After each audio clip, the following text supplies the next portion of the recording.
What's up guys, and welcome to episode number 202 of Career Mode. And yeah, as always, thank you for the likes on the previous video today. Of course, we're going to try and do double upload days through the week if we get enough likes on the videos in the morning. So yeah, thanks for the likes this morning, and yeah, there may be another one for you guys tomorrow if you can get enough likes on tomorrow afternoon's video.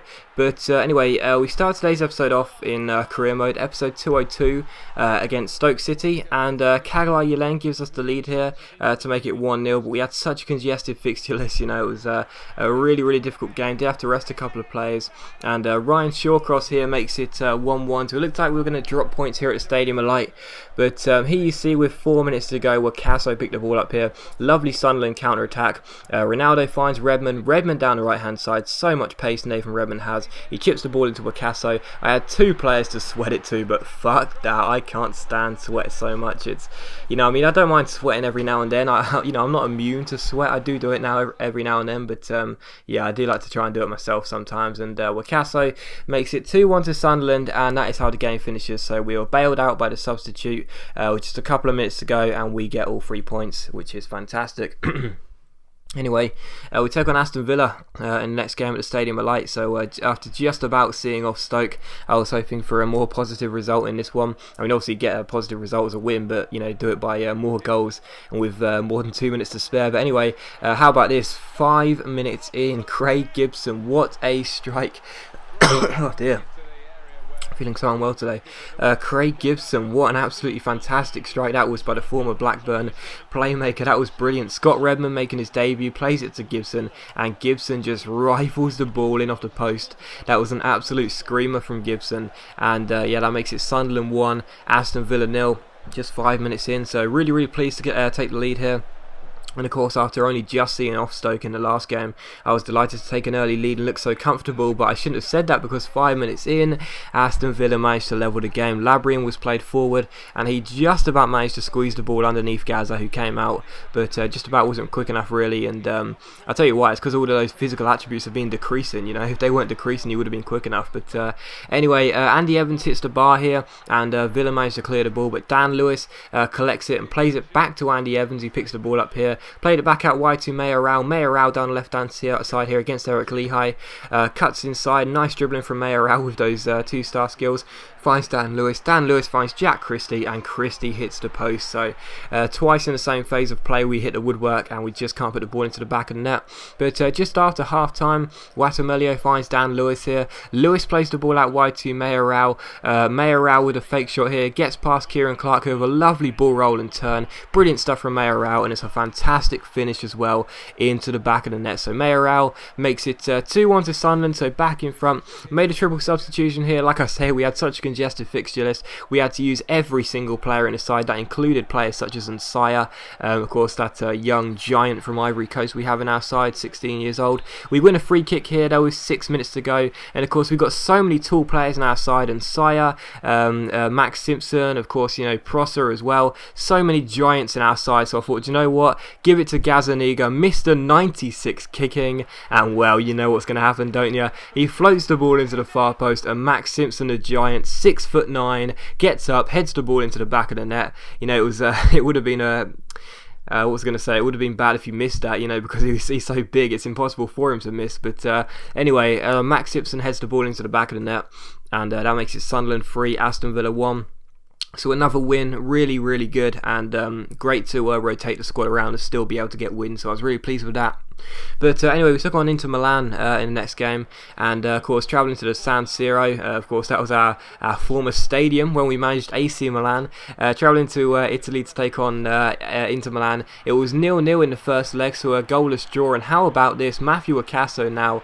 Matthew Wakaso, many episodes ago you saw Cristiano Ronaldo probably dive, and is this another one? Is this another dive? Look how late that reaction is. I think there's the slightest bits of contact, but I honestly thought that was a dive, to be honest. But anyway, the referee gives a penalty. I thought it was a dive. The referee gives a penalty, and of course we give it to Felipe Marcano after I realised I first gave it to Nathan Redmond. Marcano steps up here, and no stutter. I've read some of your comments saying don't stutter as much on penalty, so no stutter from Marcano, and yeah, a fantastic finish and a Robbie Keane celebration to match. I might make that his preferred celebration, and that was really nice from Felipe Marcano to dispatch the ball into the back of the net. Of course, it was a goalless draw in the first leg, so this away goal meant Inter Milan would have to score twice if they were to get any goals. To get any progress into the next round. I think that's what I meant to say. Basically, they had to score twice. One goal wouldn't be enough because of that away goal, and they had to score twice. But quite frankly, they were awful. You know, they barely ever pressured us. They hit the post there, but other than that, it was a really poor game by them. Inter 0, Sunderland 1. A very boring tie. You know, 180 minutes of football, and only one goal that came from a penalty. So a really boring tie.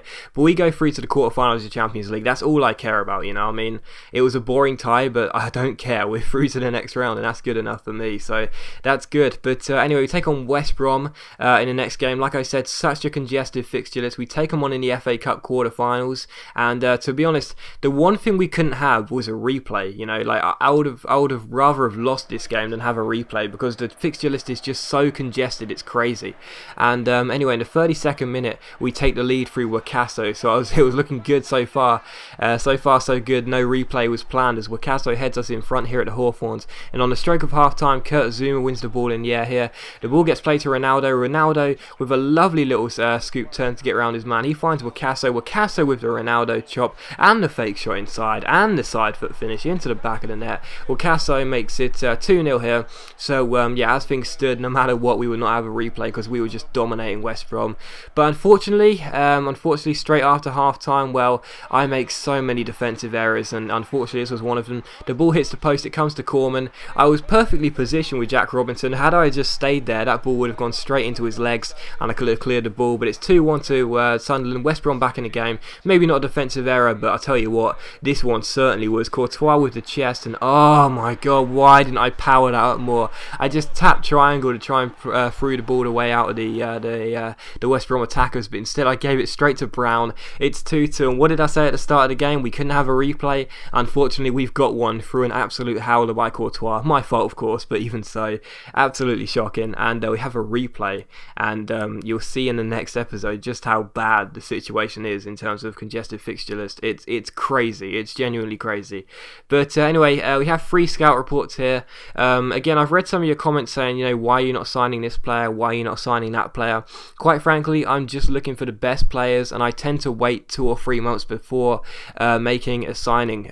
Quite frankly, it's just because scouts, you know, sometimes after just 1 month they may look like they've got the new Lionel Messi with like an 88 to 94 potential, and then after like 4 or 5 months scouting, it turns out they're like an average player, like a 70 to 75 potential. So it's best to just sort of wait as long as you can before picking up the signing, you know. So that's why I don't sign some amazing players straight away, although I do know there are some fantastic players out there that I'm sort of missing, and of course sometimes I pay the price and they end up going to other clubs. But to be honest, it's just the way I operate, and it saves us from picking up really average players. But yeah, hopefully that explains things. But anyway, as always guys, a big thank you for watching. Why am I ending this commentary so early? I've still got like a minute left. Do I? I can't tell from it, it's covered.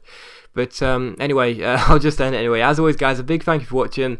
I really hope you enjoyed this video. Don't forget to leave a like if you have enjoyed this video, and of course if you would like another double upload day tomorrow, if we get enough likes on the sort of afternoon video, another video will go up in the evening. So as always guys, thanks for watching. Hopefully you've enjoyed this video. If you have, please leave a like, and I need to stop this commentary because I feel so ill and I need to go and lie down. So yeah, hopefully I'll see you tomorrow for 2 videos, if not just the one in the afternoon.